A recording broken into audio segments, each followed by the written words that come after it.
आपकी पकड़। डाउनलोड कीजिए एबीपी लाइव ऐप। नमस्कार, स्वागत है आपका एबीपी न्यूज में। आपके साथ मैं हूं अखिलेश आनंद। और देखिए, बड़ा सवाल यह है कि क्या पिटकर ही मानेगा चीन।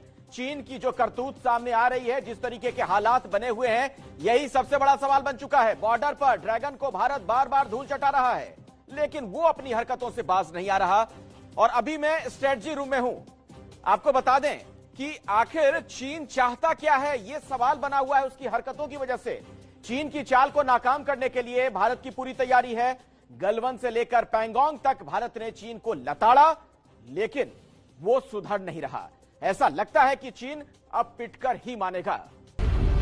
जवानों का मनोबल बहुत ऊंचा है और वो हर चुनौती का सामना करने के लिए तैयार है।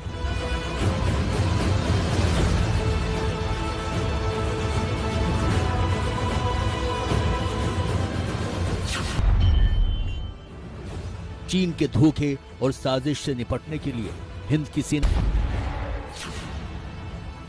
धोखा चीन की फितरत है और इस फितरत को भारत अच्छी तरह से जानता है, इसलिए इस बार आर पार की तैयारी है।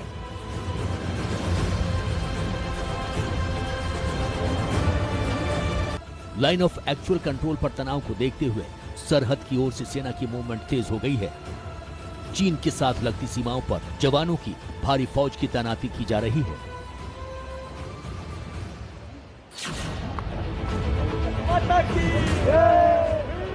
तस्वीरें आज की हैं। उत्तराखंड के धारचूला में सेना की कई टुकड़ियों को लिपुलेख की ओर रवाना किया गया। देश के वीर जवान जब ट्रकों के जरिए बॉर्डर की ओर बढ़ रहे थे, तो उनका हौसला बढ़ाने के लिए रास्ते के दोनों तरफ लोग खड़े थे। देश के रक्षकों का अभिनंदन लोगों ने भारत माता की जय के नारे लगाकर किया।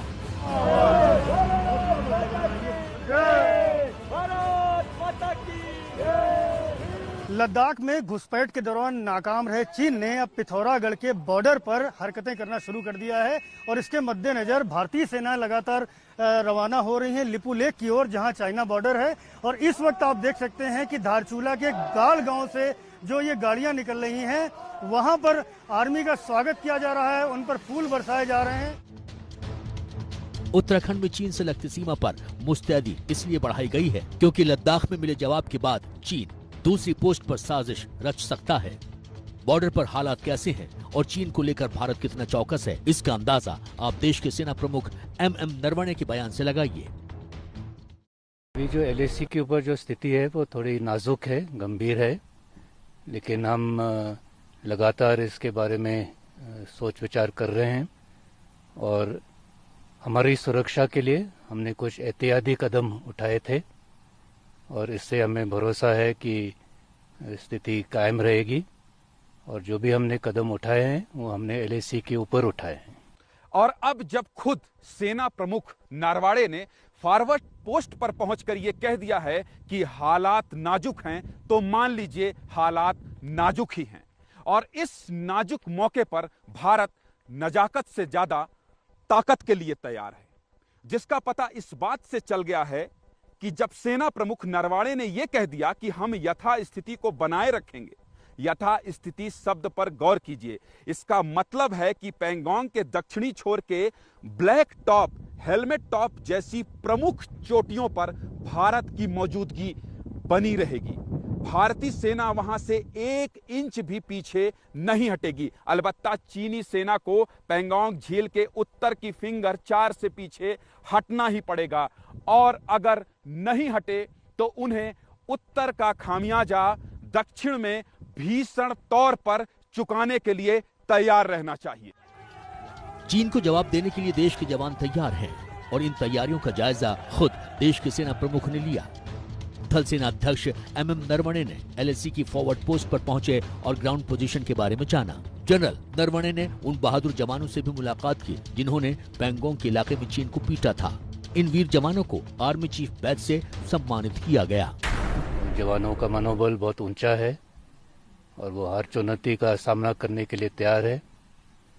और मैं यकीनन कह सकता हूं कि हमारे जवान सबसे अच्छे जवान हैं और वो ना सिर्फ इंडियन आर्मी का लेकिन देश का भी नाम रोशन करेंगे। मेरे कैमरामैन सुंदर अगर दिखा पाए, क्योंकि जो ये हाइट दिख रहे हैं उनके पीछे जो देख रहे हैं आप, वहां पर आज बर्फ पड़ी है, जो हमें यहाँ पर स्थानीय लोगों ने भी बताया है और जो हम लोगों ने बात की है यहाँ पर आर्मी ऑफिसर से, तो वो ऊंचाई वाले इलाकों में बर्फ पड़नी शुरू हो गई, यानी कि ठंड की शुरुआत हो चुकी है। और ये ठंड की जो शुरुआत हुई है उसी से ऐसा लगता है कि जहां पर LAC जहां पर है पूर्वी लद्दाख में, उन इलाकों में चीन को ऐसा लगने लगा हुआ है कि वो इतनी हाइट्स पर नहीं रह सकता, क्योंकि उसके सैनिकों को इतनी हाइट्स पर रहने की जो ट्रेनिंग नहीं दी जाती है, वो बैरक्स में रहते हैं। इसीलिए शायद चीन जो है अब बातचीत की टेबल पर आ चुका है। 1962 से डोकलाम तक, गलवान से लेकर पैंगोंग तक चीन ने जो किया उससे साफ जरा इसकी एक बानगी जान लीजिए।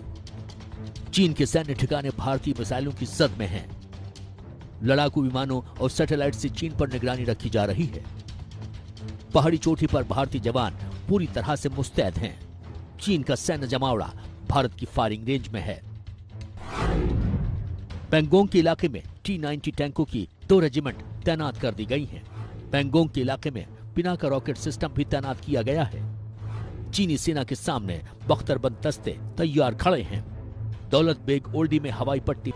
भारतीय सेना हर चुनौती के लिए सक्षम, समर्थ और पूर्णतया प्रभावशाली भी।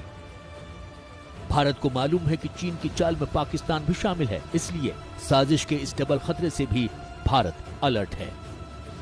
Chinese economic cooperation with Pakistan in Pakistan occupied Jammu and Kashmir, along with continued military, economic and diplomatic support, mandates high levels of preparation by us. At the same time, this also poses the threat of coordinated action along the northern and western fronts, which we have to consider in our defense planning. Therefore, considering the threat from our northern and our western borders, we have devised strategies to deal with a primary front depending on which front we wish to address as being primary, considering the other front as secondary.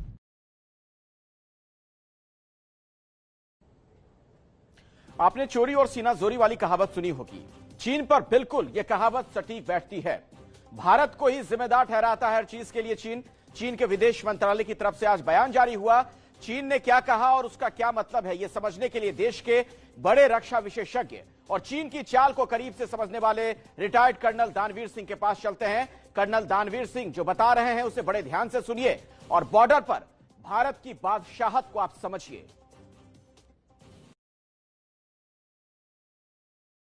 Hindustan के रक्षा मंत्री Moscow में थे और वहां पर वो चीनी रक्षा मंत्री के साथ बातचीत कर रहे थे। इसी दौरान एक चीन का बयान आया। उस बयान को पहले समझते हैं, उस बयान में क्या था और उस बयान के मायने क्या है वो मैं आपको समझाऊंगा। तो पहले बयान समझते हैं कि बयान क्या था। चीन मानता है कि सीमा पर तनाव का जिम्मेवार भारत है। दूसरा, चीन की जमीन पर कोई कब्जा नहीं कर सकता। तीसरा, चीन अपनी सीमा की सुरक्षा बखूबी करना जानता है। तो ये थे 3 मेन पॉइंट्स चीन के बयान के। अब इसको समझने की कोशिश करते हैं कि चीन की मनोस्थिति क्या है और वो ऐसा क्यों बोल रहा है। क्या चीन ने मान लिया है कि LAC पर भारत का दबदबा है? जी हां, इस बयान के मायने यही है कि हिंदुस्तान का दबदबा अब चीन मान रहा है। वो दबदबा कैसे कायम हुआ? वो दबदबा कायम हुआ 29 और 30 की रात को, जब हमने ऊंचाई की पहाड़ियों पर कब्जा किया और चाइना के बहुत बड़े इलाके को अपने दबदबे के नीचे ले लिया। वो इलाका था स्पेंगुर, बोल और मोल्डो का इलाका, जिसमें हजारों चीनी सैनिक हिंदुस्तान के सैनिक के दबाव को महसूस कर रहे थे। दूसरा, भारत LAC पर कहीं मुंह तोड़ जवाब दे सकता है। इसका मतलब यह है कि हिंदुस्तान की सेना अब पूरी तरह तैयार है, LAC पर चाक चौबंद है और उसकी जो आक्रामक नीतियां हैं वो इन प्लेस हैं। और अब अगर चाइना बदमाशी करता है तो वो कहीं भी मुंह तोड़ जवाब दे सकता है। तीसरा, त्रिशूल में भारत से दबदबे से चीन परेशान है। तो ये जो पूरा त्रिशूल का इलाका है, जिसके बिल्कुल ठीक सामने स्पेंगुर बोल है, जिसमें मोल्डो स्थित है, उस पूरे इलाके पे अब भारत का दबदबा है और इसी से चीन बिल्कुल परेशान हो चुका है। चीन चाहता है कि भारत नर्म रुख अपनाए। अब चीन ये चाहता है हिंदुस्तान से कि हिंदुस्तान अब नरमी दिखाए। वो इसलिए कि वो गुहार लगाता रहा, वो रिक्वेस्ट करता रहा कि आप हमसे बातचीत करिए। हमारे रक्षा मंत्री ने 3 बार उनसे बात करने से इनकार कर दिया और चौथी बार उनके साथ बातचीत करी। तो चीन चाहता है कि हिंदुस्तान जो है नर्म रुख रखे, इतना हार्ड स्टैंड ना ले, क्योंकि चीन को अभी तक नरम हिंदुस्तान की ही आदत थी। ये हार्ड स्टैंड वाला हिंदुस्तान वो पहली बार देख रहा था। 29 और 30 की रात को जिस तरीके से हिंदुस्तान ने कार्रवाई करी, उसके बदले में चीन ने चुमार में घुसपैठ और बदमाशी करने की कोशिश करी। वहां भी उसको मुंह तोड़ जवाब मिला और वहां से भी चीन भाग खड़ा हुआ। उससे वो बिल्कुल बौखला गया, उसको समझ नहीं आया कि ये क्या हो गया है, हिंदुस्तान ऐसे कैसे बदली हो गया है। और फिर अंतर्राष्ट्रीय मंच पर चीन बिल्कुल अलग थलग पड़ गया और चीन की पूरी पोल खुल गई। पूरी दुनिया को यह पता लग गया कि चाइना ही एक मुल्क है जो पूरे इलाके में बदमाशी कर रहा है। कोई भी उसका जो पड़ोसी है वो चाइना से सुरक्षित महसूस नहीं कर रहा है। और इसी के चलते अब चाइना जो है वो अपने आप को अंतर्राष्ट्रीय जगत में घिरा हुआ महसूस करता है। आपने बयान देखा और बयान का मतलब समझा। ये चाइना के सुर बदले क्यों हैं, ड्रैगन परेशान क्यों है? असल में हिंदुस्तान अब बदल चुका है, ये बदला हुआ भारत है। अगर वो हमसे बदमाशी करेगा तो उसको जवाब मुंह तोड़ मिलेगा। ये चीन समझ गया है और इसीलिए उसके सुर अब बदले हुए हैं। चीन अब क्यों डरा हुआ है, जरा इसे समझिए। 29-30 अगस्त की रात पैंगोंग में भारत के एसएफएफ कमांडो ने चीन को धूल चटा दी। वीर जवानों के शौर्य के आगे चीनी सैनिक भाग खड़े हुए। आज एबीपी न्यूज पर एसएफएफ कमांडो के पिता खुद वीर जवानों की बहादुरी बताने आए हैं, जो खुद भी कभी एसएफएफ टुकड़ी का हिस्सा रहे। 30 अगस्त की रात को भारतीय सेना ने जो एलएसी पर जो चीनी सेना को खदेड़ा, खासतौर से पैंगोंग त्सो लेक से सटे हुए दक्षिण एरिया में, उसमें जो सबसे महत्वपूर्ण भूमिका रही वो स्पेशल फ्रंटियर फोर्स की रही। भारत की ये क्रैक यूनिट है जिसके बारे में बहुत कम ही लोग जानते थे, लेकिन इस ऑपरेशन के बाद पूरे देश भर में इस एसएफएफ का नाम सामने आ रहा है कि किस तरह से इस एसएफएफ के जो जाबाज सैनिक थे उन्होंने इतना बड़ा ऑपरेशन किया और चीनी सेना को पीछे खदेड़ दिया। इस ऑपरेशन के दौरान यानी 29 और 30 अगस्त को ही एसएफएफ के यानी स्पेशल फ्रंटियर फोर्स के जो 2 जवान थे वो लैंड माइंस की चपेट में आ गए थे इस एरिया में, जिनमें से एक जो थे वीरगति को प्राप्त हो गए, एसएफएफ के एक कमांडो, और दूसरे कमांडो जो हैं वो घायल हो गए। जो घायल कमांडो हैं एसएफएफ के, जिसको विकास रेजिमेंट भी कहा जाता है, वो तेंजिंग लोंगडिन है, जो अभी अस्पताल में उनका इलाज चल रहा है। हमारे साथ एसएफएफ के जो इंजर्ड जवान हैं उनके फादर हमारे साथ है, पिता है, जो खुद एसएफएफ के ही कमांडो भी रह चुके हैं। तेंजिंग हमारे साथ हैं, शेरी तेंजिंग हमारे साथ हैं, उनसे बातचीत करेंगे। सबसे पहले तो आपके जो पुत्र हैं, इतना बहादुरी का काम उन्होंने किया है, अभी तबीयत कैसी है? डॉक्टर्स ने क्या कहा? हॉस्पिटल में ही है? जी, अभी पहले जो वहाँ से आया था उस टाइम थोड़ा मतलब क्रिटिकल था। अभी कुछ दिन के बाद अभी थोड़ा बहुत सुधार में आया हुआ है। अभी थोड़ा बहुत चल फिर सकता है, अभी खाना भी खा रहा है, अभी ठीक है। तो मैं तो ये प्रार्थना करता हूँ कि उसको जल्दी से जल्दी ठीक हो जाए और दोबारा उसको उसी लोकेशन, उसी मतलब ट्रांस में शामिल हो जाए। पूरा देश इन वीर जवानों को सलाम करता है।